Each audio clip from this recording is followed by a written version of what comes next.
Good afternoon, everyone, and welcome to another season of BN Webinars, where we continue to explore different avenues to learn, inspire, and discover more about the common practices, trends, and innovations related to the practice of interior design. So I'm IDR Ira Fortuna Chua, your virtual production manager. And along with the rest of interior design program, welcome to the first installment of BN Webinars, Light Its Space 2. So allow me to introduce my co-host this afternoon, IDR Regina Chelo Cabobora. Hello, good afternoon, everyone. It's very nice to have everyone here, especially our distinguished guests. Of course, me as an interior design professor in Benilde also. I'd like to welcome everyone here, and I'm so happy to be here with you, Miss Ira. Thank you for giving time as well to be my co-host for today. I hope we enjoy as Always well as co-host. our speakers. Okay, so before we start our program, let us put ourselves in the holy presence of God and be one in prayer.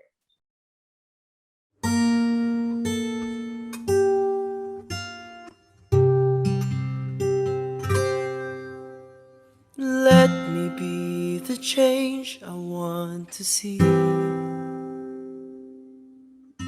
To do with strength and wisdom all that needs to be done, and become the hope that I can be. Set me free from my fears and hesitations. Grant me courage and humility. Give me the spirit to face the challenge and start the change I long to see. Today I start the change I want to see. Even if I'm not the light, I can be the spark in faith, service and communion. Let us start the change we want to see, the change that begins in me. Today I start the change I want to see. Even if I'm not the light, I can be the spark in faith, service and communion. Let us start the change we want to see, the change that begins in me. Live Jesus in our hearts forever.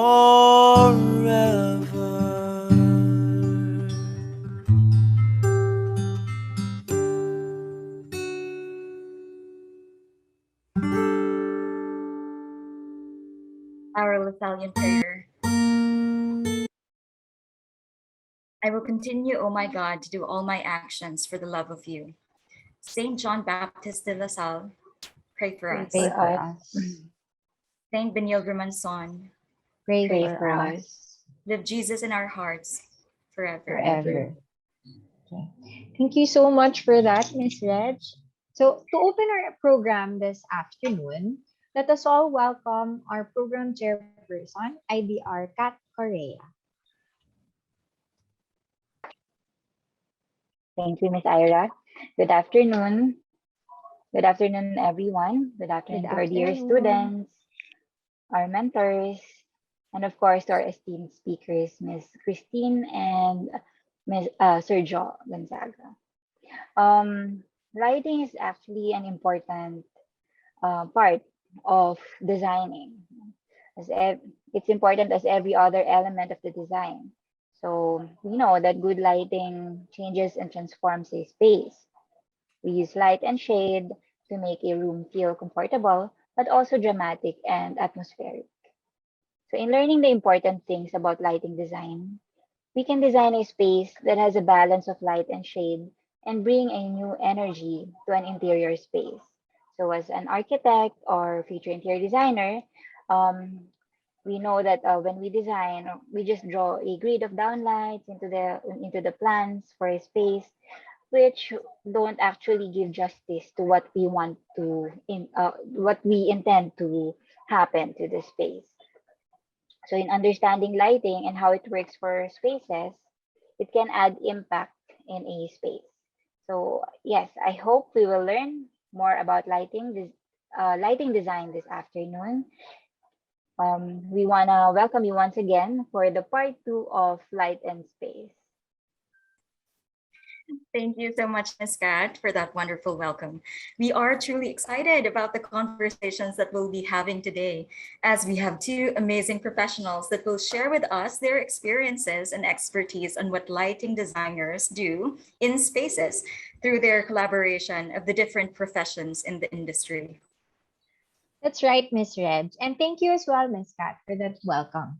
So our speakers for today are a husband and wife partnership that founded CSLDI. It's one of the few independent architectural lighting design consultancy here in the Philippines. So Miss Christine Sicangco with a Master of Fine Arts degree in architectural lighting from Parsons School of Design, together with Mr. Joe Vincent Gonzaga with a degree in BS Electrical Engineering and Mathematics from the University of the Pacific in Stockton, California, are the principal designers of a company that runs on a research-led practice in developing lighting experiences for hundreds of their prestigious projects. As a member of the prestigious International Association of Lighting Designers and of the Illuminating Engineering Society of North America, and as well as the International Dark Sky Association, they have produced and worked with the country's leading developers with the likes of Ayala Land, Rockwell Land, Shangri-La, SMDC Properties, and many others, as well as the top and foremost designers here and around the world, Ms. Ira. Together, their body of work has grown to encompass a wide range of projects in and out of the country. Please join us as we give a warm welcome to our guest speakers for this afternoon, Ms. Christine Sicangco and Mr. Joe Vincent Gonzaga. Hello, sir. Yay. Hello. Hi, Ms. good Christine. afternoon. Hello, good Hi, good afternoon, Sir Joe, afternoon. Ms. Christine. Yeah. Good afternoon. Thank you, Reg. Thank you, Ira. Thank you, Kat. Good afternoon, everyone. Well, we're here to share and talk to you about architectural lighting design. I guess architectural lighting design is a relatively new field in the Philippines. There are 1,000 architects as well as interior designers, but here in the Philippines, I guess there's less than 10, if I'm not mistaken, even less than that, lighting designers, and we're one of them. But Wow. the thing that separates us is that we're independent.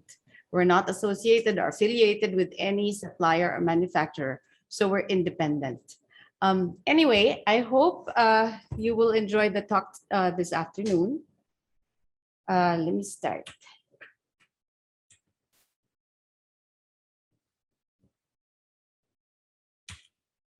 Okay. What you're seeing here is a fiber optic and paper crane installation that we, Jovi and I, plus our son Vince, who also studies in Benilde, did for the National Museum. It was exhibited there. Why I'm showing this is because I want to show how architectural lighting design is a combination of both science and art.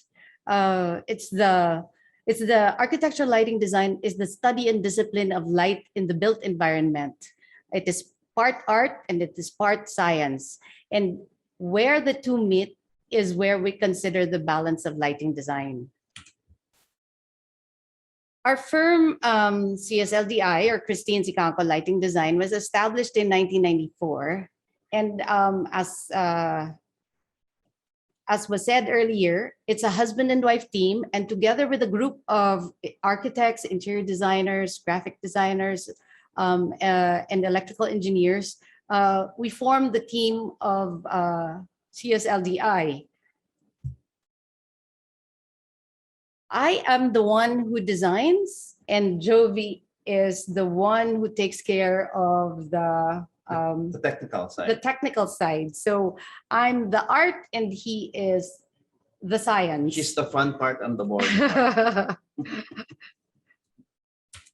Okay, so our projects encompass a lot of things. Siyempre, because we're like one of the very few. The projects that we have are super varied. We do hospitality, and what we're showing you here are some of our projects. So hotels, we do a lot of hotels. What you're seeing here is Sheraton, and then there's Sofitel. Most of the Seda hotels are ours. And then of course, Okada, which is what you're seeing here below. We also do a lot of casinos. So most of the casinos, like, of course, Okada, and this one is City of Dreams. This is City of Dreams. And then this is Okada. And even Soler. So the Cove at Okada, if you've been there, is also done by us. It's explain the Cove, Jones. I think that's the biggest indoor club in Southeast Asia. Covered. Yeah. And the lights and the sounds are all integrated. It's state of the art. This is Soler.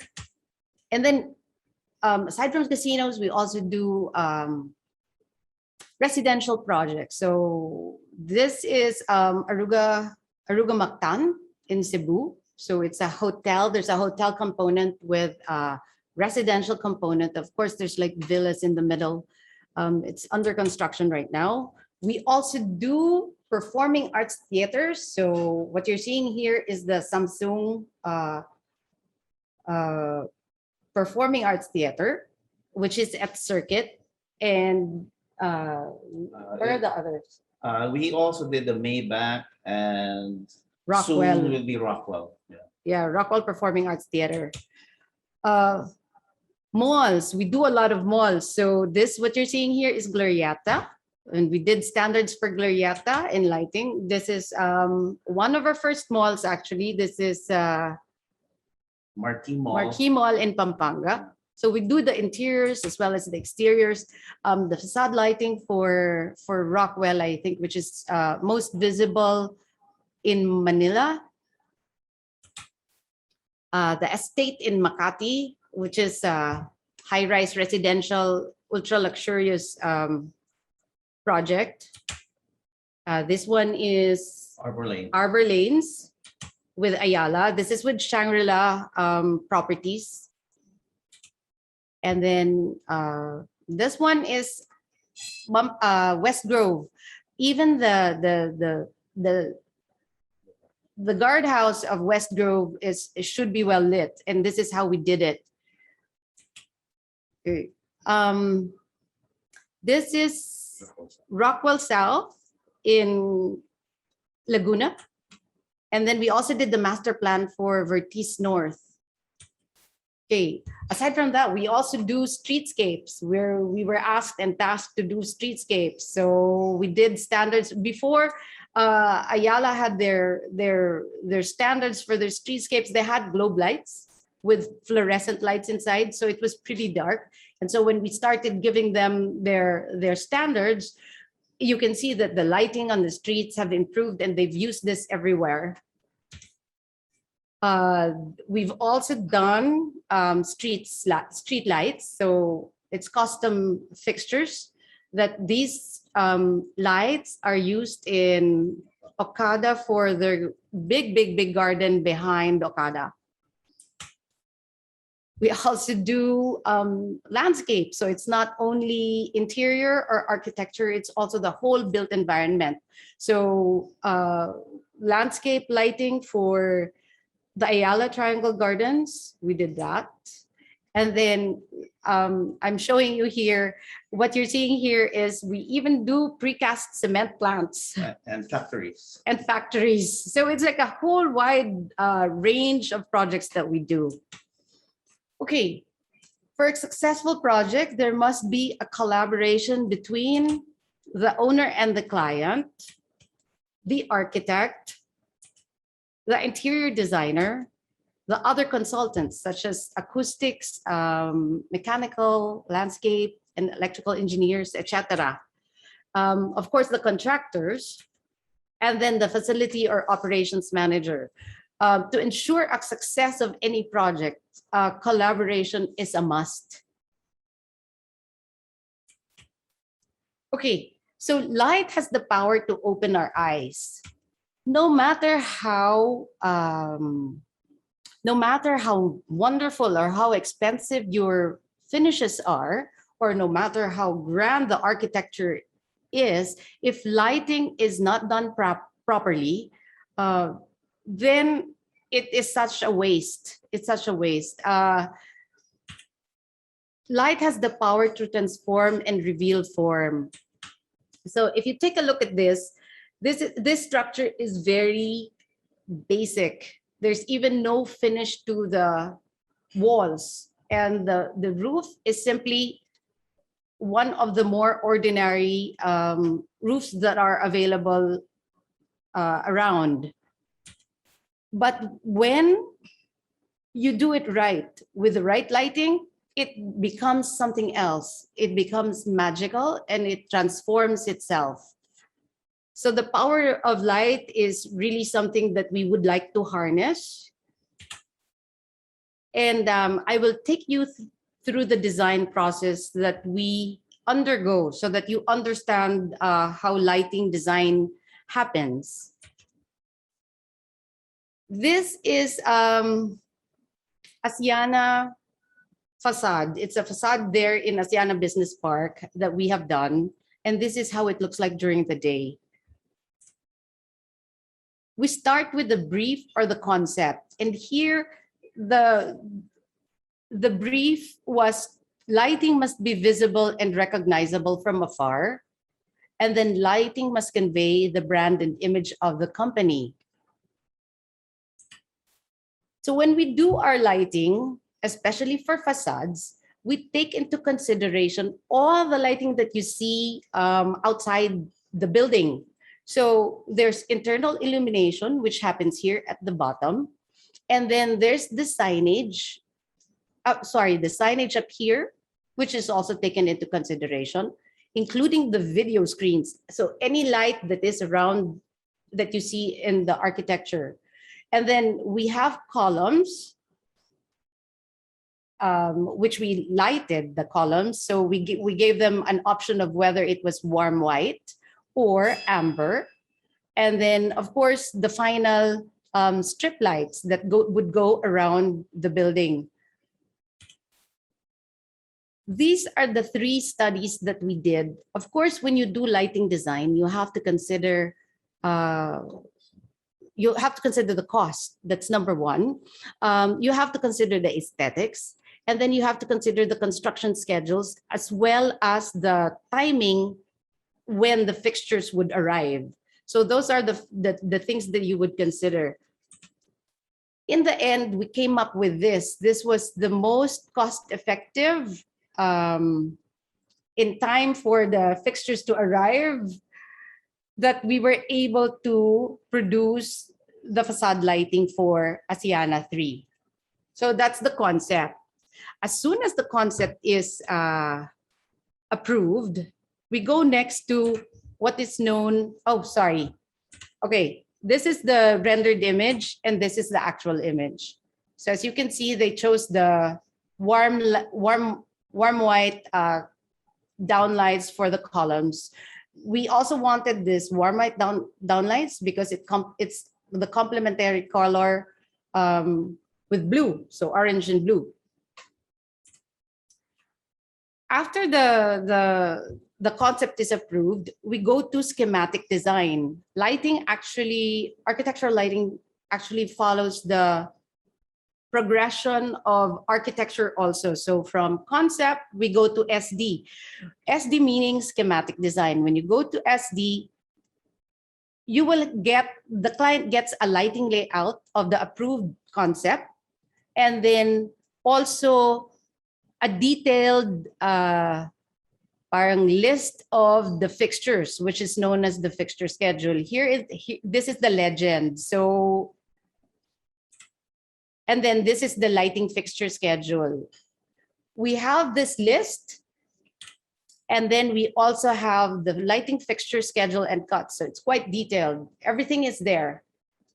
Yeah, each fixture here is described thoroughly. Like for example, what the color temperature are, the dimensions, the beam spread, the color rendering index, which is very, very important, the lumen output, and what needs to be considered is really the net lumen output.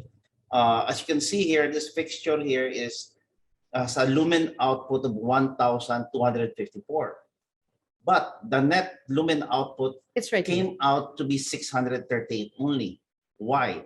Because this fixture has a very good anti-glare characteristic that it blocks all the glare. So this is very, very important when selecting fixtures. Okay. After the schematic design is approved, we also start doing our computer simulations and calculations. Why do we do this? We do this so that we can validate everything that we have included in the schematic design. If we want to know how much light goes onto a project in a certain space, then we need to calculate it. Lighting calculations are important, but they should not govern and take precedence over the actual design in creating the experiences of the built space. Lighting calculations are only guide for us to do our design.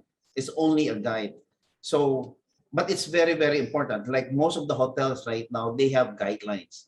What light level should be on the lobby, the drop off, on the tables of the concierge, on the bedside, everything is listed down, especially for branded hotels. So the lighting calculations will be very, very important. Yes. And we do calculations for each and every space. So with the lighting calculations, you see the numbers here. So those numbers mean the lux levels. And so we know how much light is like at the table or on the floor, even before it gets installed. These are just some, this is known as the pseudo rendering, which is also important. Yeah, it shows you. It's a visual. Yeah, It's a visual of the calculations. It shows you if it's even or not, where the beam spreads, the scallops are hitting on the walls. So this image is very useful to determine the evenness, where the light hits the walls. So as you can see there, those white scallops there, the yellow scallops, they're hitting some kind of column there, I think. So it's good to know all of those. So we adjust accordingly when we get after we're done with the simulations. Okay, we use the actual light fixture when we do the computer simulations. So it's sort of like cuts down on the guessing of what light the fixture actually produces. Okay, here is a rendered image of Rockwell Chapel that we have done. And then this is the actual Rockwell Chapel. Okay. After the schematic design, we go to design development phase, where we come up with detailed drawings. How will the lighting fixtures be installed? So this is where there's more details. So like, let's say you have this cove light. I think this is a cove light. Yes, under cabin. Or another cabin. Yeah, under the counter light. So it's quite detailed. And this is where it happens at the design development phase. And then during the design development phase, we also do the mock-ups. So mock-ups are quite important for us, and we do those to again further verify everything that happened before during the schematic phase. For the FCD, the final construction documentation phase, we prepare the plans and the drawings and then the lighting fixture schedule. It's very detailed. So everything that you see here, it's very detailed, so that this becomes the guide that the construction people use on site. Okay. We also have the control load schedule, which shows how the fixtures are circuited. So which fixtures belong to which, so that it gets zoned and it gets attached to a switch. So I don't know if I think you do that also in interior design. So us lang siguro might be more in depth. Yeah, for this one, this is quite deep. For this project, this is only a part of a hotel, It's a a- casino project. And It's a really small part. like for the circuits, the zones or the circuit or the zones, there might be hundreds here, and they are all connected to a dimming system that is automatic, because you don't want somebody switching about 100 dimmers. So what we do, we attach this to a dimming panel, a dimming system, That gets and hidden. they just press one button and everything is adjusted to the way we programmed it. So We get to program the scenes that happens there. So of course, sorry, go ahead. yeah. So if you have a morning scene, like for example, in the morning, you have a different scene from 8 or maybe 6 to 5 p.m. Then after that, you have a night scene. Then you have a late night scene. You have a cleanup scene. So instead of turning on each one, imagine you have 100 switches there. Or It's gonna more. be hard for anybody to do. So you just press one button and everything is automatically set to how you program it to be. Yes, so that happens during the FCD phase. Okay, okay, let's go. We also have site visits. We do site visits during construction. And then at the final stage, when everything is done, we do a punch list. A punch list is where we list down everything that we think can be improved and everything that should be changed, so that it fits and follows the plan that we gave them. In a nutshell, that is what we do. So from concept to FCD, the punch list would actually close the project, in the sense that once that is done, the project is also done. Okay. Okay, so what is our lighting design approach? Whenever we have a project, we always want to create an experience or tell a story. We also only want to put light where it's only needed. And what's very, very important is we also want to eliminate or minimize glare. When I was working in the US, in New York, my direct boss, Jules Horton of Horton Lees Brogden, used to say that glare is the result of incompetence. So as much as possible, we try to minimize or eliminate glare. And then another thing that we want to do is always to conceal the light source. We want the light, but we don't want to see the light source as much as possible. So you conceal the light source there's several ways to do it depending on what is needed at the project. We also are very aware that we should use energy efficient and sustainable lighting fixtures if possible. Well, in this case, It's mostly LED now. mostly LED. We yeah. hardly use halogen or those old conventional lamps. And of course, we want balanced lighting. Okay, what do we mean by this? Okay. This is Sakura Tower at Proscenium. It's also another project of ours. We wanted to create an experience where the homeowners, when they arrive at Sakura, the feel is luxurious and exclusive. The feel is luxurious and exclusive, and that it's very welcoming and very nice to come home every day. Lighting was designed in a way that they would feel like they're in a high-end resort or hotel every day. Okay, here is another photo of a project that we did for Santa Cruz, Manila. This is still ongoing, but the idea of putting light where it's actually needed. So in this case, we wanted to highlight, of course, the lamp here and then the sun behind it. And then, of course, here in the other photo, we wanted to highlight the Blessed Sacrament. So it's really, we didn't want to blast the entire thing, but we wanted to highlight those areas which we thought was more important than the rest. This photo was taken during the mock-up. It's that we really a mock-up. performed, Yeah.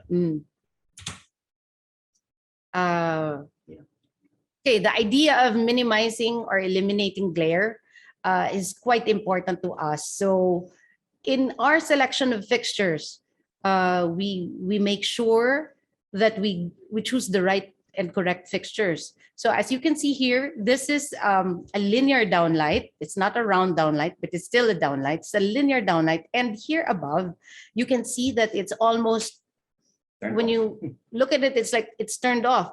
But actually look at the bottom. And then the bottom is very well lit. So, you know, stuff like that. It's the little things in lighting design that gives the feel and the ambiance, the correct feel and ambiance if you're going after that.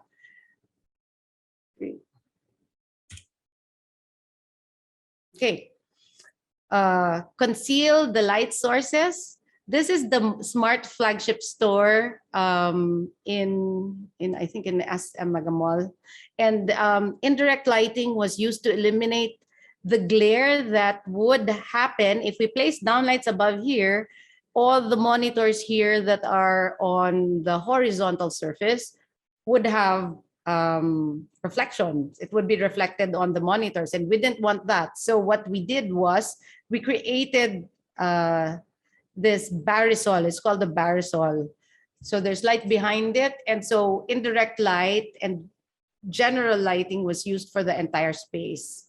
It gives an even general lighting for the entire space that enabled everyone to see properly the monitors that are underneath. Yeah, and during this project, there were a lot of calculations done here because we wanted to achieve a certain light level as instructed by the architect from Los Angeles. So they wanted to have a really, really bright tabletop, a very even one. So the light levels that we initially had here were about 500 to 600 lux, no? But you don't really see that it's blasting it, but it's still 500 to 600. So a lot of calculations were done here. A lot of mock-ups. And during the construction, something happened that the ceiling went shorter now. So we had to redo another bunch of calculations in order to achieve the final result like this. Okay. Yeah. So finally, we would like to, when we design, of course, we would like to relate it to what's happening all around us right now, the power of light in relation to the pandemic. This is a project of ours that we lighted the garden actually, and so we placed light where it's only needed. So what we did, we placed light at the perimeter of the garden, and of course we lighted this tree, which became like a rotonda around the garden. especially in these times of the pandemic where people need to go out and spend time outside when everyone's like cooped up. It is nice to be able to extend the time that we have outside. It is good not only for our physical health, but also for our mental health. So this is also light where it's only needed. So we actually lighted, this is just lighting the perimeter and then some of the lights here in front. We tried to eliminate and minimize glare. So everything is highlighted, only light is placed only where the frames are or where the artwork are. And then here in this case, it is focused onto the bar. And then what's also important is that we bring light inside by lighting the exterior. So inside, parang the line between the interior and the exterior sort of disappears in this case, and that is intentional. Okay, here we concealed the light sources. This giant tree fern that you're seeing here is actually lit from different locations. So we have light below, we have light on the left side, on the right side, above, but you don't really know where the light is coming from. And that again is also intentional. The light coming from the bathroom, this is a bathroom, is also I guess concealed in a way, but it adds to the color of the glass, adds to the whole entire space here.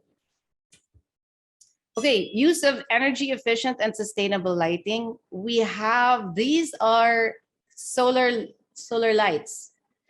It was very hard to rewire and put wires here when this was all done. And so the solution was to get solar lights to ensure that the steps would be well lit.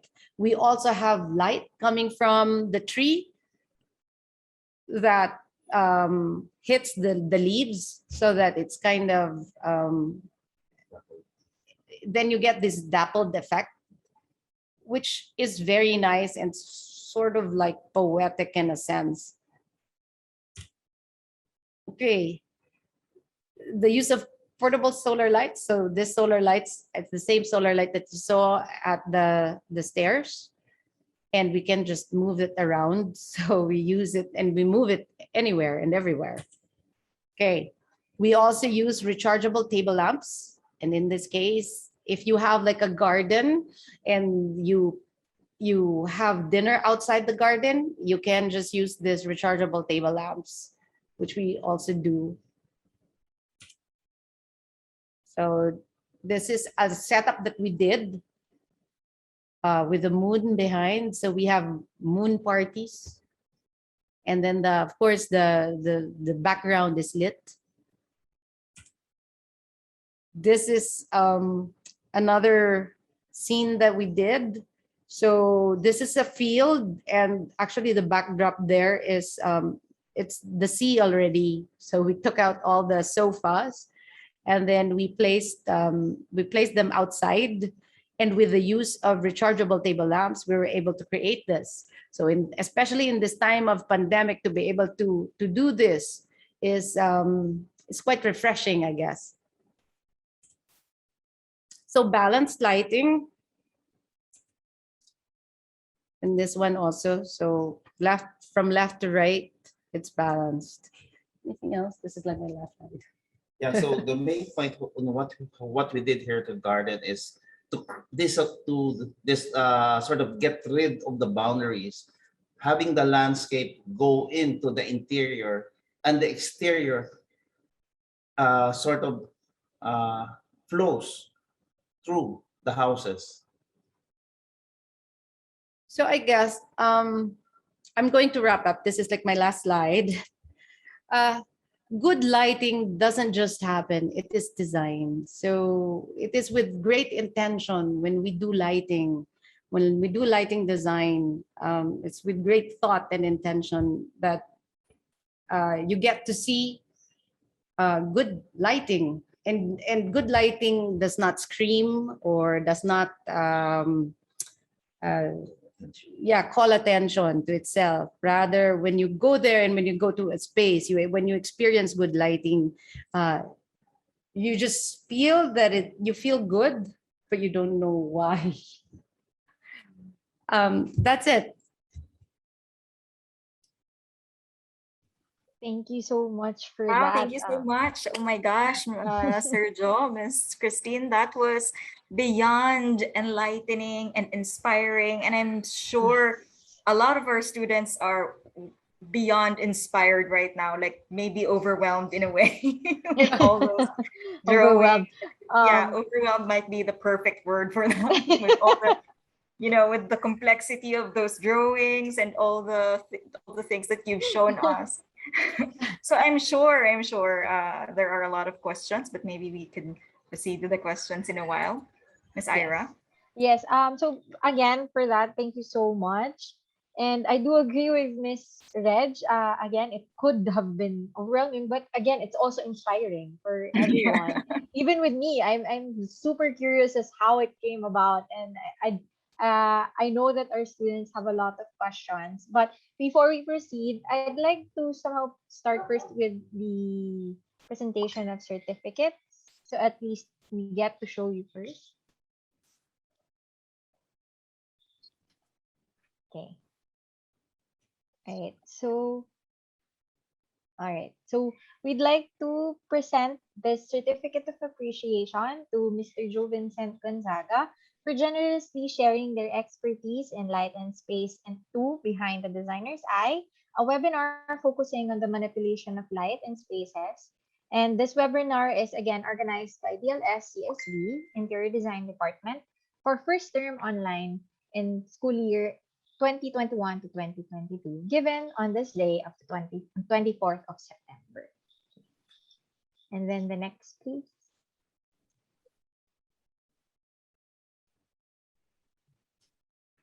All right, and then we'd like to present the certificate of appreciation as well to Ms. Christine Sicangco for generously, again, sharing their expertise in light and space 2 behind the designer's eye, and given on this day on 24th of September as well.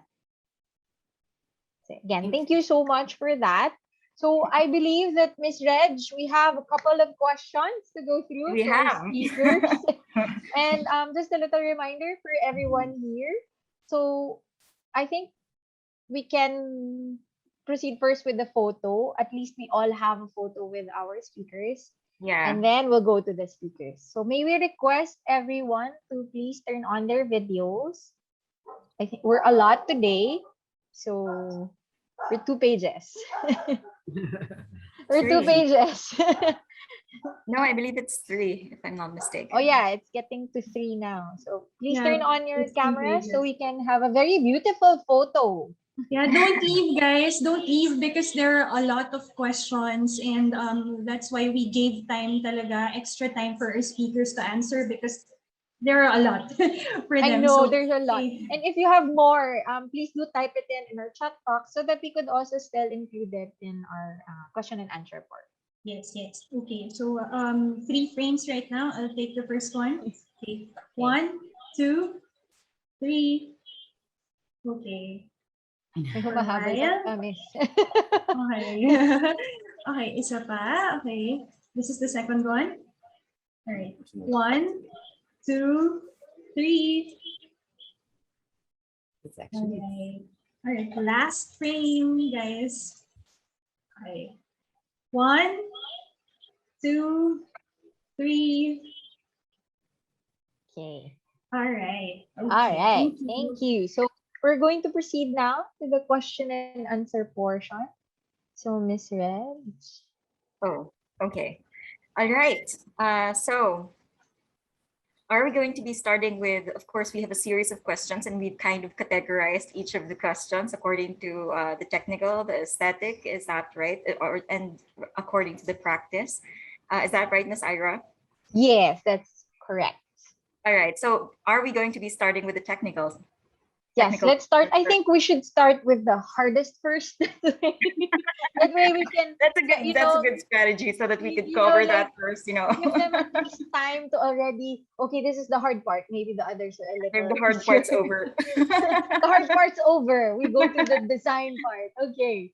I'm Okay. sure there are a lot of questions that they'd like to clarify with you, and I hope you can answer them. Have patience to answer them with us Yes, today.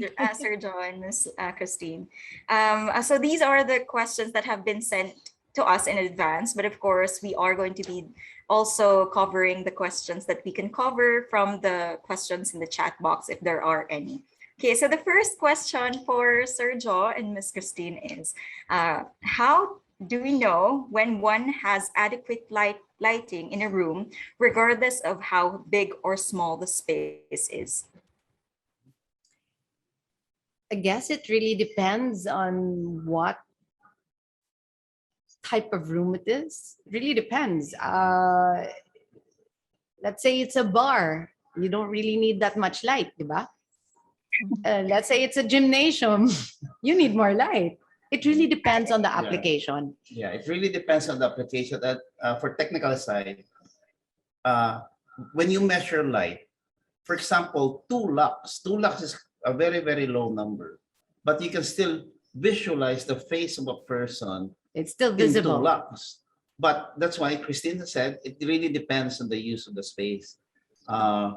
You can't really have a bright light on a lounge Or no. it really depends. Really depends Yeah. on the application. Yeah. But for us, we like dark spaces. Less light. We love dark There's more space. drama, I guess. There's more drama in dark space. Okay, thank you Okay. for that. So the next question here is, how do you choose the proper lighting color and also the type of, like, for example, what type of bulb or what type of fixture Right. could be used for a particular space? Yeah, the color, the difference of color temperature. For example, you go warmer, you go to like 2,700 Kelvin. If you go higher, that's maybe about 3,000, 4,000, 5,000 and up. No, it really depends on the use of the space as well. For example, it will be nice to use a cooler temperature, a higher temperature for an office space. For a hotel, for a lounge, it would be better to have a lower color temperature. So it really depends again on the use of the space. But in technology right now, there's what you call a tunable white color right now, which means you can tune the color from 27, very, very warm, all the way to the cool side. So, There are downlights and fixtures like that. like for example, abroad, they use this in schools already. Like during when the students are in the classroom, you might put some brighter color, a cooler color. But when it's nearing dismissal, you can tone down the color temperature to a warmer tone, so that it's time to relax. They're gonna go home to their houses. It's better to have them at 27 than 5,000 Kelvin, and they're still active going home. So you need to relax the kids as well. But does that mean the bulb itself is the dimmable, or it's a different kind of bulb that changes color? It's a different kind of bulb right now. That's the new lamp that they have right now. It's called a tunable fixture. It's a tunable lamp. Tunable white. Tunable white. Yeah, but for the basic, it's really dependent on the use of the space again. It's dependent on the space. It's a lot of applications for like healthcare. They use a lot of tunable whites. Maybe not here because there's cost implications. Not here yet. Not yet. Not yet. Yes. Special Yes. Special projects, yes. Yeah, but I love Miss Ira, how the needs of the users are really considered in lighting, and Yeah. maybe our students are not aware as to how much of a consideration that is to lighting design. And I love And, how you emphasize that, Miss Christine and Sergio. Yes, and Okay, it's also so- good that you introduced to us the tunable light, because it's not really available, and the ones that that's still available right now in the market are like dimmable, and then just the normal lights that you can just change different colors. That's it. But in terms of tunable lighting, I think, well, I'm And not in sure for the addition to others. that, addition to that is it sometimes tells how the people behave. If you have a brighter color temperature, a higher color temperature, the people tend to act differently as compared to a warmer one. For the Yes, warmer one, yes. people tend to be more relaxed. Yeah. To a cooler temperature, they tend to be working hard, working So faster there's a instead. lot of, yeah, there's a lot of psychology that goes along with Yeah. it. Yeah. Correct, Okay. Reg. Yes. All right. So moving forward to the next question, I love how that discussion went on.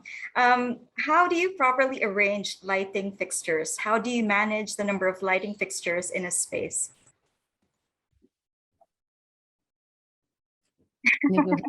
That's funny. Okay. As what we said, I Christine can. said a while ago, it's Putting light where it's putting actually light needed. where it's needed first. So what we do, if for example, if you have a project, it's a hotel, we identify the places Where we it's- want. where you want it and where it's needed first. Where is it Yeah. needed? It's needed in the artworks. It's needed on the tables. So- So identify those and put lights there, and then you balance it off so that, because I know a lot of interior designers want want it to be aligned and linear. So we do it that way, and that's how we do it also. Yes. Okay. All right. Okay. That's a big tip for all the interior designers there. There are a lot Very of us big here, I tip, believe. guys. Very big tip. Every time we do the layout, Yeah. it has to pass through the interior designer and the architect. So we collaborate. They'll We say, collaborate. move it a little bit here. Okay, we'll move it here. And then of course you have to like think about the ducting and then everything that's up above the ceiling. So we have to really collaborate. Yeah, And we collaboration is very important. and we There's take a our related question to this, Yeah. Ms. Christine and Sir Joe. When it comes to a practice, where do you come in? Like, are the interior plans already present? Or does it Um, have to be like Yeah, or do you projected to come be in First, on before- phase one pa lang, you're already there? When do Really? lighting designers come in? Or where do you usually come in for your project? the earlier the better, but it's really nice when the interior design package is complete, is at least there's something there for us to already work on. Yeah. Yeah. It might not have been approved, at least schematic design might have, but better if it's approved so that we don't repeat it. We don't repeat the work. Yeah. And Mhm. it also depends on the client. Sometimes they get us quite late. Sometimes they get us very early. The earlier it is, then there's more input that would come from us. They don't have to make tick or they Yeah. don't have to like demolish. That's what I was gonna ask. Yeah. So what happens? I was gonna ask that. So what happens if you come in late and then you have a lot of these amazing suggestions and then everything else is already in place? So Solutions. Yes. We would have to find solutions that would not be too cost effective. I mean, would Costly, be yeah. too expensive. Yeah. Yeah. So But- we have to find solutions talaga. So it's like lighting solutions. And most of the big projects that we had, we really came in earlier. Yeah. yeah. It's- Okay. Ideally, They I know think that they that's need us, so they Yeah. get us early. We start projects that you won't even see in the 10 years? site for 10 a years. year. Yeah, a like year. 10 years. 10 years. We've been like Okada, been working on that 10 years already up to now. So, you need to start earlier, the better. All Yeah, right. that's Okay. With regards to that, earlier the better. I think there's one student here who's also very interested in lighting. There's a question here. Does lighting design require a lot of math? I'm terrible at math, but lighting design to me seems really interesting to take up. So this is a great opportunity for you to He's a math major. That's my no. We don't need. I don't think you need that much math. Actually, yeah, I'm a math major and I haven't used math when we're doing business with lighting. And most of the things that we have right now, the technology, the software that you have, the It's software, all there why do you need to do manual calculations when you have the software? to do it for you. Yeah, and if it's so the softwares are free. You can download the software for free, like Dialux, and you can practice at home. So when I started with AGI about 10 more than I don't know how many years ago. But that's not for free. So I just learned that on my own a long time ago. But anybody, I guess everybody there in the screen right now will be able to know how to practice those software. It's easy. I think they should not be scared because there's like the math portion. No, no. No, that should not discourage them. The client can't wait for you if you do it manually. I think that's one of the things that they are very skeptical Worried about about, because of the yeah. math. Yeah. No, no. Don't be worried. That's like a small portion. Yeah, but everybody has to go through that from school. Yeah. But Yeah. in the real world, software will help a lot. Okay, you've mentioned already about dialogues. So, they're asking as well if what other softwares do lighting designers use to verify and simulate designs for projects, basically, that you Us- can recommend. For us, it's AGI 32 and Dialux, but Dialux is readily available. If Dialogs is for free, It's for free. AGI So easy to 32 use. Yeah, AGI 32 is based on the US. Dialogs is European. I think that's another We one. started ours with AGI because we were Trained in educated the US. US. So But Dialogs, you can download it. It's right there. Okay, so for all the students out there, I hope you're not, you've changed your mind with understanding about lighting design today. Okay, so Right. I think we Are we- have a couple of more questions, Ms. Red. Yeah. Are we proceeding to the design? Design, study yes. We've questions, done or- pretty much the technical. We're gonna go through the design part.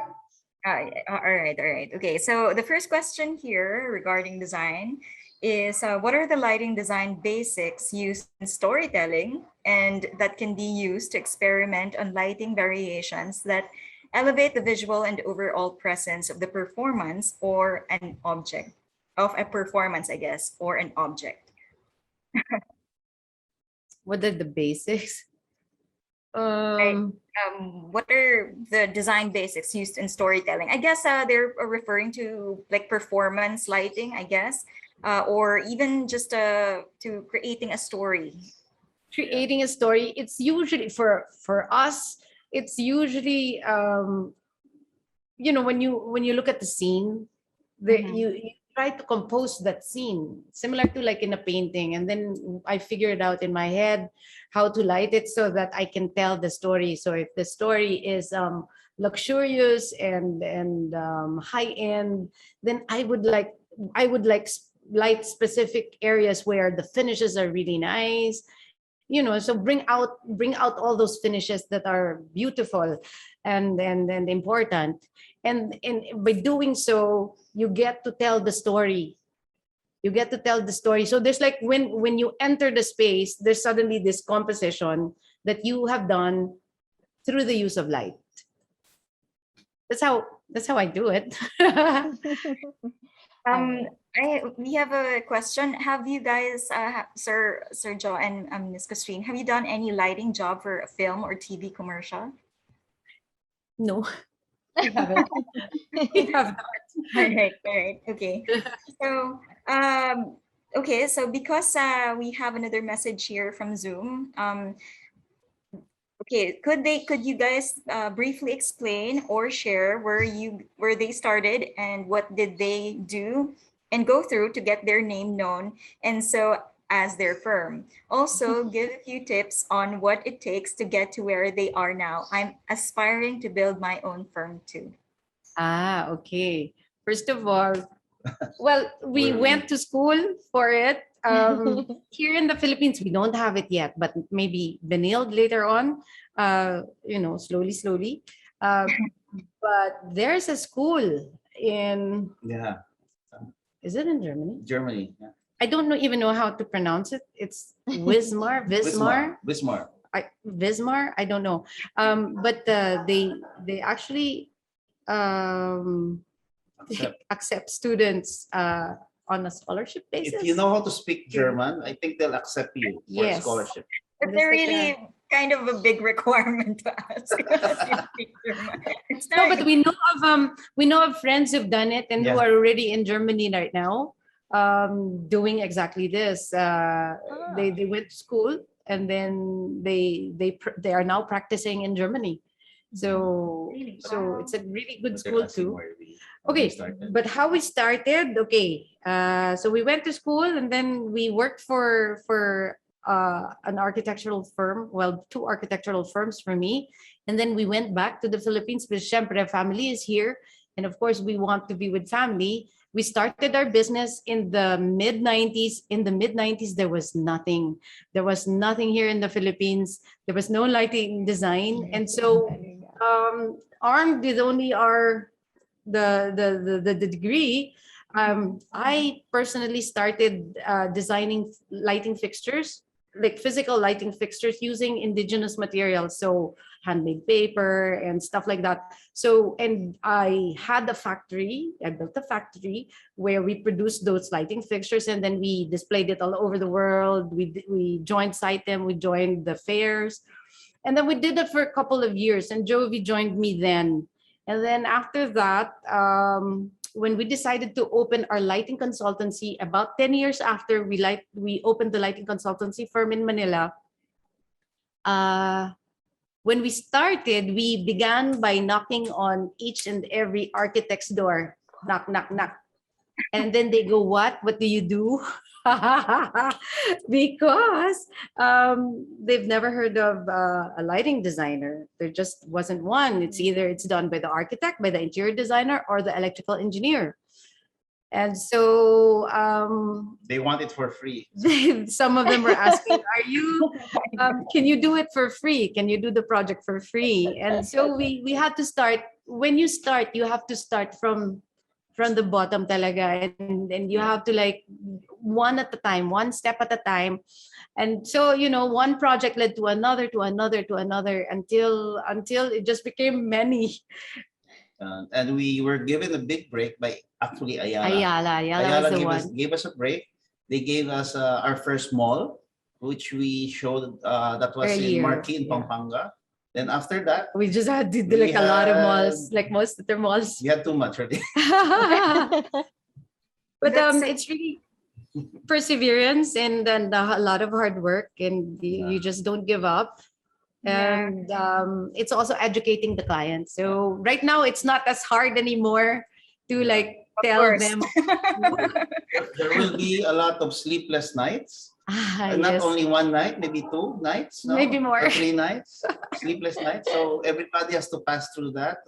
It's better to pass the stairs than jump up immediately. Yes, and then slide down. Oh After no. that, students. Sleepless nights are a normal thing For our students, yes. for our students.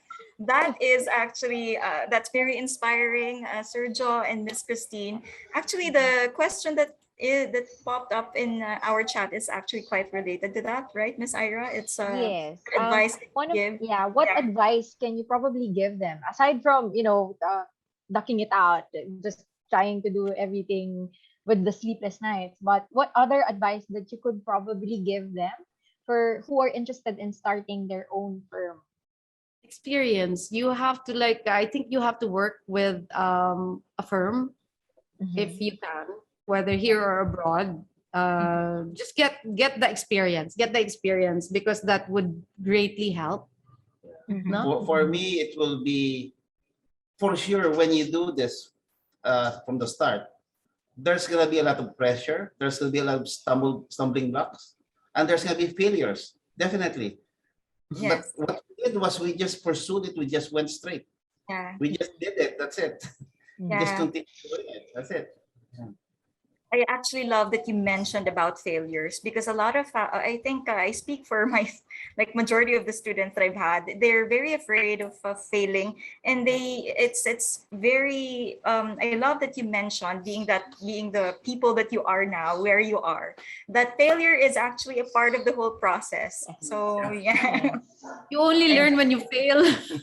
Yes. It shows that you've tried, dear student. It shows that And you've don't be afraid to tried. try. Don't be afraid to fail.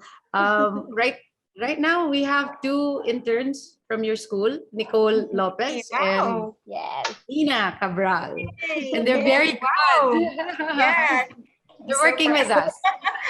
See? I think If, there's two so something to also explore, dear students, if you want, you can probably Yeah. intern with them later on.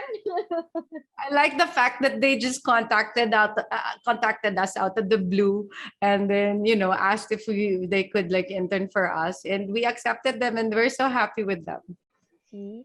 So Yay, you that just they're have to gonna get. persevere. Yeah, Perseverance You can is ask really them the also. I think they're gonna get one of the best experiences and trainings that with regards especially to lighting, and of course with regards to life, to how you progress in life. I think from you, Sergio and Miss Christine. Okay, maybe we can Okay. proceed to the next Okay. question. We have a few more questions. So thank you for that sharing with us. Very So, inspiring sharing. Yes.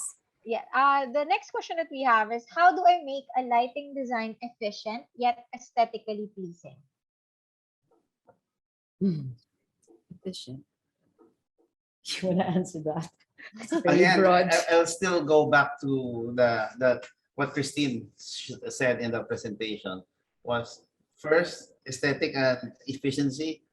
Put where the light is needed. That's gonna be that's gonna be It's efficient really gonna there. be the And it's like you have to tell a story. You have to tell the story when you do lighting. You have to tell a story so that you create a certain emotion that you bring to the space or to whatever it is that you're doing. That is very important. Yeah. Over and above the calculations, Yeah. the whatever. It's Yeah. really that the technical aspects. I think that's the design, because you are able to create and control or control the movement of the people, the way how they feel when they're in the space. And that's why we design, right? Because we want to make them feel a certain way. We want it's whether it's for them to relax or to enjoy the space, or I don't know. Yeah. Really depends. And Yeah. don't be afraid of the dark. Yes. Don't be afraid of the dark. We like the dark.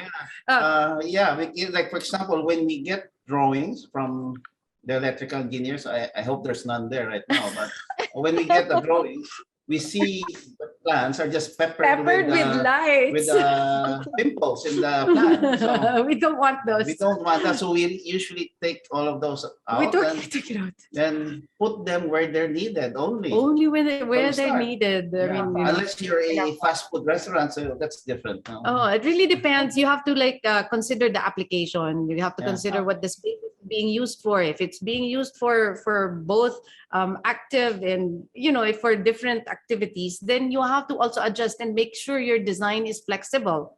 Yeah. So that's where the dimmers come in. And that's what colors. Christine said, that you can make the people change their behavior because of the light. So because of it's dark, they'll be quiet. When it's brighter there, they'll tend to focus there, right? Yeah. okay. Actually, now that you've said that, it's about the behavior. I think we've covered that. That's actually one of the questions about how does it affect an individual's overall well-being. So thank you so much. Maybe you could add something to that, or I think you've covered already that it really affects a person's well-being. It does. Again, so back to applications. Right light for right application. Yeah. Yeah, thank you so much for that. So how can you make a room with very minimal source of natural light look like it's filled with natural light? So if there is like a limitation of like windows and sources of natural light, how do you make it look like there's a lot of natural light inside? Okay, go ahead. Yeah. Well, if it's a small room, for example, if you're lighting up the ceiling, you have a cold light, it makes the room Bigger. So if you light up the walls, it tends to be wider. No? So if you have luminaires like table lamps, floor lamps, those can sort of have a soft glow on the walls, on the ceiling, that will add to the space. It will feel a little bit wider, but still more intimate, no? All right. Okay. So basically, I think it's more of, to have that natural light, you really need to put artificial light in a very small room. To have Would that that natural be- light, bigger windows. Architectural factor.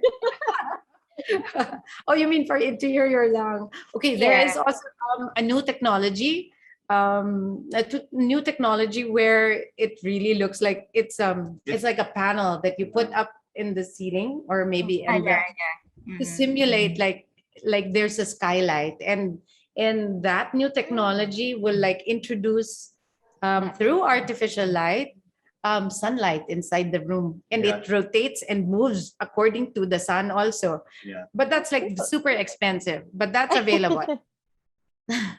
Okay. All right. Thank you for that. So Thank you. with that said, like with you mentioning new technologies, what are the new trends in lighting design that you think are coming up right now? Yeah.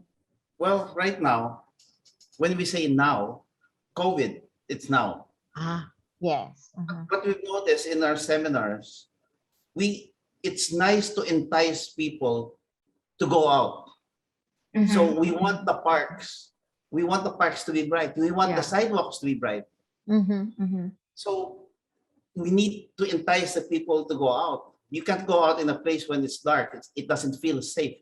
So you need to Yeah. make the place, the outside space, feel safe and bright. Then you Mhm. get to pull out the people from their houses.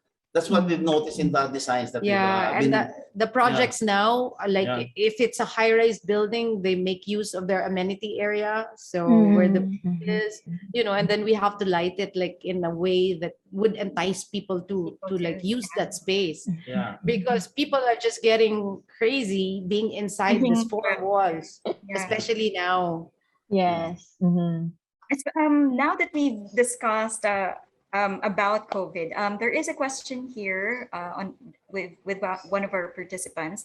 Her question was, "Hi, Miss. I have another question. How did the pandemic affect you as designers, and how did you cope with it?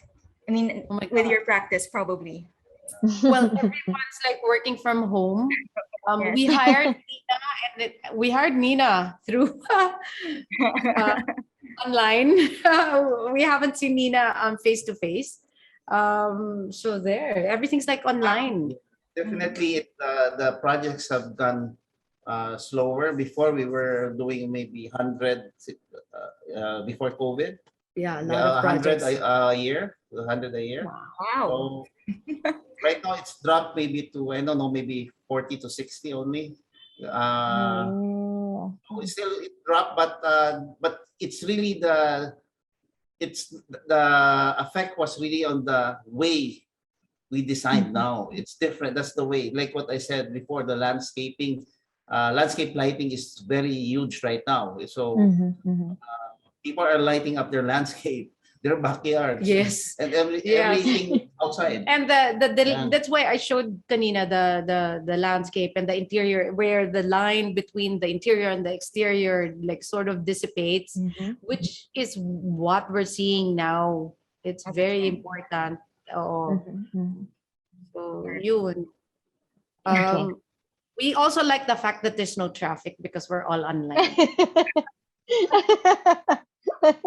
Diba? Yes, that's That's the good very part. true. Our staff is less stressed, and we're happy when they're happy. All right. Okay. Thank you so much for that. So, I think we still have a couple of questions, Miss. Yeah. Okay. So I'm going to be mixing these two questions. So what is the appropriate lighting for mirrors or areas with big mirrors? And also another question that is quite related to that is, how about for paintings? And answer the mirrors. Yeah. Okay, the mirrors depending again on what the activity is. You have large mirrors because it's a gym. Then Mhm. I would do like, if it's a gym, I would still consider no glare. Kasi if you're going to do like your yoga or you'll be lying down, you don't want glare into your eyes, but I would use general lighting for that. There's so many ways to do general lighting. Could be indirect linear lights, or it could be like downlights with covers, or I don't know. There's so many ways to do it. Large mirror because you want to light up the face, or you just want to dress up and you have like super large mirrors. then I would concentrate on the lighting the face. I mean, I would have like lights coming to the face. It will be nice to have three sources coming from the washing the face from above and To eliminate the shadow. at the back. So it's really important. Again, I have to like stress. It's really important to know what the application and what the activities are before you decide to do and put your lights just anywhere. Yeah. You have to like consider that. Yeah. Okay. For the question regarding the painting, well, if it's a very, very expensive painting, we need to consider two things. Ultraviolet light, no. Yeah, that light. Some light might damage the painting. So, we tried LED, so they won't really damage the painting. No, Minimal, siguro it's less minimal, than. yeah. Now, the second thing is we need to show how beautiful that painting is. So this is where the color rendering index comes in. So you need to select fixtures that have a high color rendering index. Like previously, the old fixtures, like the halogen, the MR16s, they have a very, very good color rendering index. Now the LEDs, when they started, they have a very, very bad color rendering index. But now, since technology has improved, the LEDs have even up to 98 CRI. 98 CRI. So, but those are expensive. So, but they have 90. So 90 is good. The higher, the better. The higher, the better. Not all fixtures have good color rendering index. So usually the cheaper China versions, well, there's like good China, but like the ones that are like just out in the market, they sometimes don't have that good color rendering index. So you have to choose. Yeah, and also for painting, it also depends what the subject matter is there. For example, you have a mother and she's carrying a child. It's sometimes nice to not wash it. The entire painting, just yeah. focus on the mother. Focus on the mother, and focus on the son. child. So you have two spots there in the paint. So it looks more dramatic than washing it. It really depends. Yeah. All right. Okay. Thank you so much for that. So you've mentioned already, it's important to know what you're lighting. So there's a question here that says, what types of spatial problems does lighting design try to solve or answer? Spatial problems. Spatial, yeah, it's more of on the spatial problems now.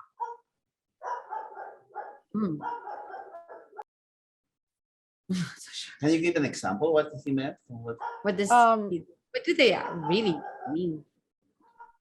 I think they're more of asking, like, what are the types of space issues that does lighting try to solve? Like, what does it enhance, or do you try to like hide? Has it ever happened to any of your projects that you needed to hide anything because of probably how it's made? Do you mean there's no clearances for the fixtures? Is that what you meant? No, more of like spatial issues, like the way how a space is designed, how it looks like, or if you're trying to hide a specific issue on a wall. Oh, okay. Yeah. I'll give you Have an you example. experienced that in one of your projects? We have, like, especially for facade lighting. For facade lighting, we've experienced this. I just don't want to mention the names of the projects, but sometimes when the building isn't done smoothly of the whole space, the finishes, you don't want to highlight it. So that's a challenge talaga, especially for how would I say this? That for example, there are brands that they have this identity that you need to put this certain type of light, you need to wash this certain type of wall, because that's the brand, that's what it's required in the whole brand. So sometimes it's hard when the finishes are not so smooth. Are not done properly. It's not done properly, so when you wash it, you tend to show it more. So those are the problems that we had. Yeah. But for interior, for the space, we don't have none. I don't think we have. So because the interior designers make sure that the space and the finish and everything else is designed inside. So we just like enhance whatever it is that they have already designed. Yeah, most of the designers that we're working with are quite good. They're very good. That's good to Okay, know. thank you so much for that. All right. I guess for the next question, what percentage of the cost of a building goes to lighting design? Like for instance, a modest house. Like, Oh, this yeah. house, I have no idea. We do the projects we do for houses is only high-end residential houses. Yeah. And when the client gets us, they already have a mind that they're gonna spend money on the fixtures. No, Okay. they, Don't know they- what and yeah, but for the percentages, no, it varies. It varies because the cost of the fixtures varies as well, and we tend Yeah. to adjust. We tend to adjust based on The client's, client's, preference and preference. needs. Yeah. so It's hard to we say. yeah, we usually show them this is the Ferrari, this is the Toyota. Toyota. We'll go with the Toyota. That's the lowest part. Don't go down. You know. So and they tend to select. We give them an option so that We they give them can select. options. We always give them solution. Yeah. So just Especially just for the because- sake of just for the sake of curiosity, Sir John and Miss Christine, what does a Toyota cost in Toyota. terms of lighting? Fixtures, a downlight. How much is a Well, Toyota? About 4,000? Yeah, very good. About 4,000 4,000 pesos per Yeah. downlight. All right, per downlight. Okay. Okay. All right. So for everyone who's curious, so there, make your own computation. Okay, Okay. Miss Ira. All right. Okay, let's move on. We're actually done with the design, more or less, with the questions. Do you still have any questions on the chat box or in the Facebook? I think none. Or are we good with I that? guess Okay. none so far. Okay. So we can probably move on with your the questions on practice. I think we have one question here. So lighting design is almost seen as complicated and difficult. And personally, this is a huge barrier in the process. In what way or ways can we as students be able to remove that mindset and be able to create effective lighting designs as early as now, as what they're learning now? Okay. Lighting design is not hard. It might be mabusisi, but it's not hard at all. It takes a lot of common sense. And then, but it's not hard. It's not hard. Actually, designing, I believe it's not hard. It's doing the The production. and the Because there's so construction many phase. things, there's so many things that you have to take care of. The fixtures, isang fixture lang, there's like so many items that we require in the fixture schedule that has to be reflected in the plan, that has to be reflected in like several design sheets. What we've noticed is that we like interior designers because they are, parang they're more detailed Detail. Yeah. compared to others. Architects are also nice, but interior designers especially, they're more detailed oriented. So that would help. It's not hard. I don't know how to say it, but it's not hard at I all. think it's more of they're really having a hard time and like when learning to know when to stop to put the enough light. Because like what you Yeah, said, there are probably.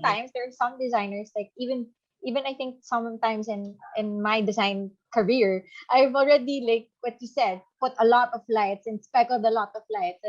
Like there's a lot of pepper When did light. you stop? It's about more of learning. What can you tell us in terms of learning how to stop or when to stop putting more light?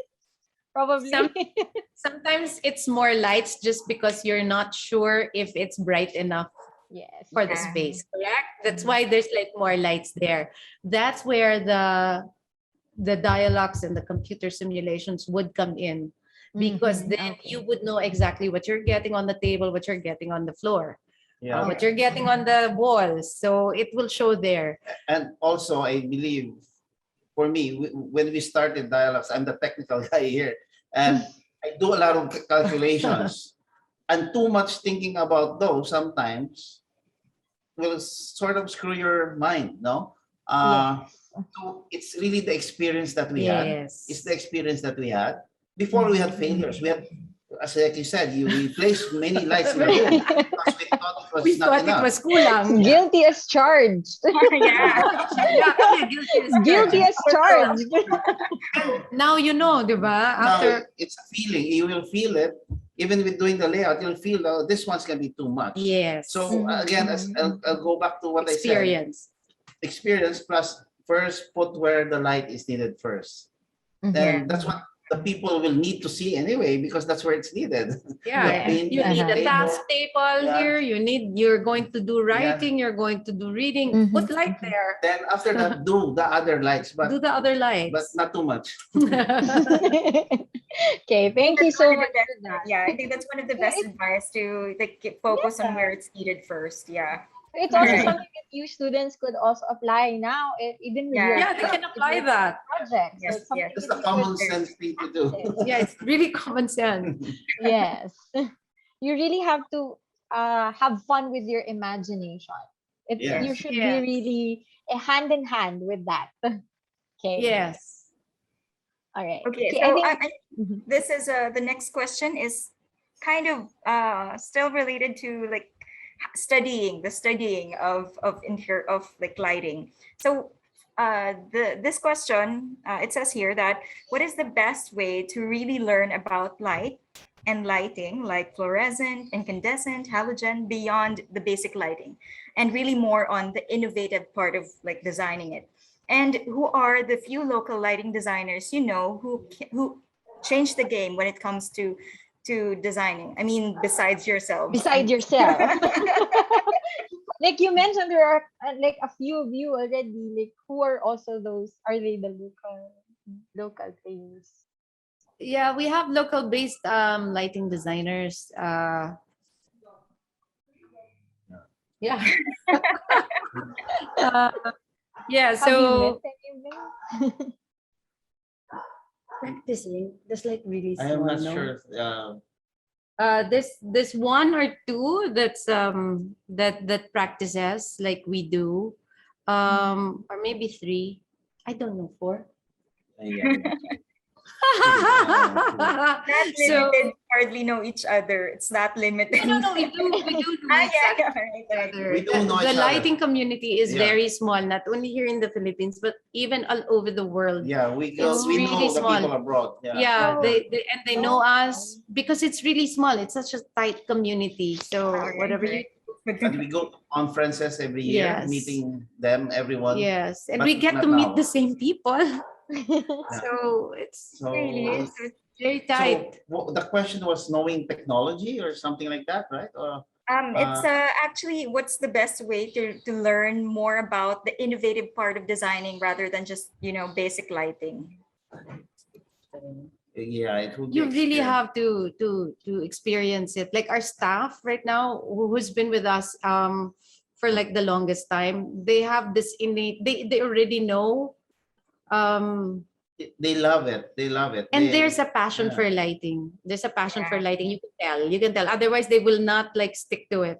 You Yeah. won't be able to stick to it.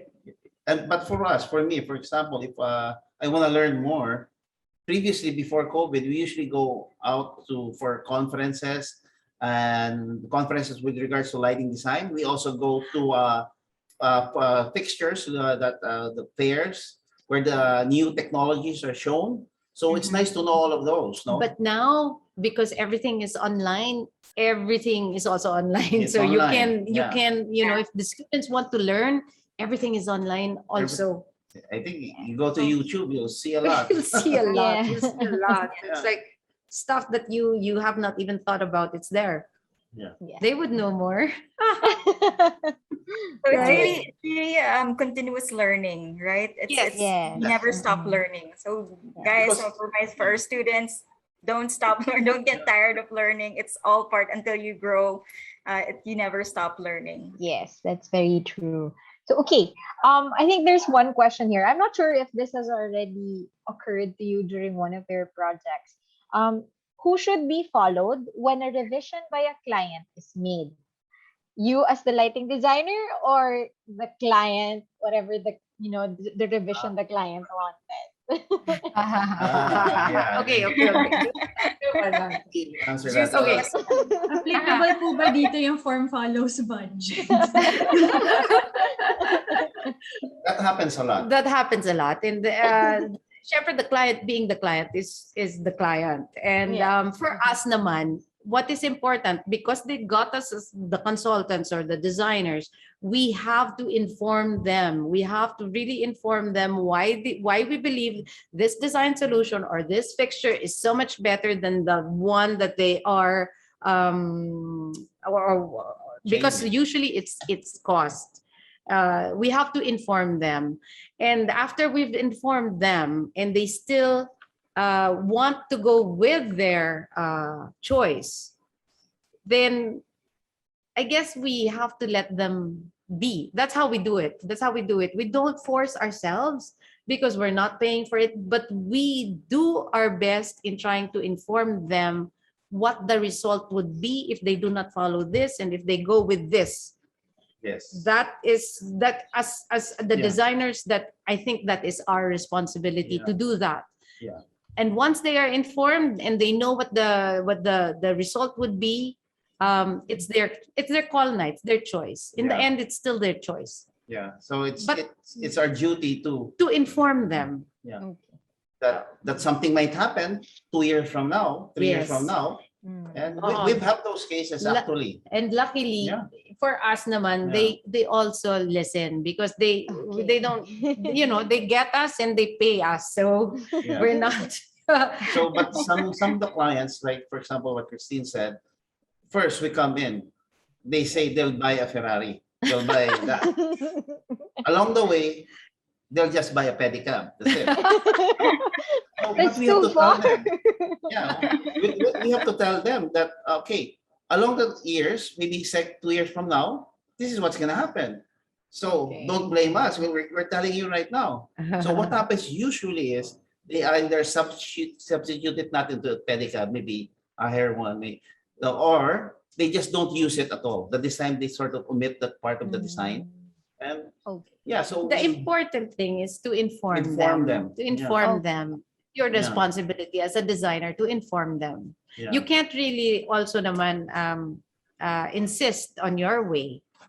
Yeah, because I will not put a Ferrari in my house as well because it's too much. Too expensive. Yeah. All right. Thank hope you that so much for that. So I think we've gone through pretty much all Yeah. of these Mhm. questions, and really thank you so much for sharing with us your experiences and some of your insights as well, and your time as well. So before we go, I'd love to call on Miss Hannah Gulao to do a little synthesis of our webinar for today. Yes, yes. First of all, we're very honored, and on behalf of the program, the whole program of Piniled Interior Design, we're very happy that we were able to have this sit-down design talk with you guys. It's a balance of just listening and also interacting and talking. So I believe that today, this afternoon, is so meaty that we need to digress and process this little by little. But we're very honored to have both of you here. To synthesize, lighting design is a combination of both science and art. It affects the way we live, think, interact, behave, and even shape our lives every day.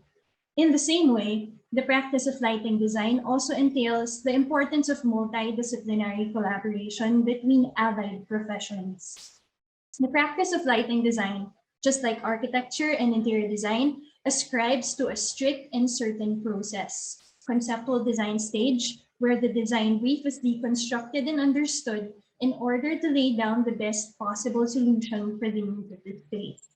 Schematic design phase, wherein preliminary lighting layouts are produced along with the required schedules of fixtures and lighting requirements. Simulation is also a very important part of this process as it validates the concept and the design. Design development stage is the process wherein the production of detailed drawings and mock-ups on site play a vital role in further validating and finalizing the design of the lighting layouts and fixtures that go around the space. Design development stage is a stage wherein the production of detailed drawings and mock-ups on site play a vital role to finalize everything before turnover. In the final construction phase, wherein the designer constantly checks and balances the site and production in relation to drawings and concepts are done. Finally, CSLDI has shared its lighting design approach that has been tested and proven through time, and I believe that this should be shared along with our students as well. Create an experience and story. Put light where it's only needed. Eliminate or minimize glare.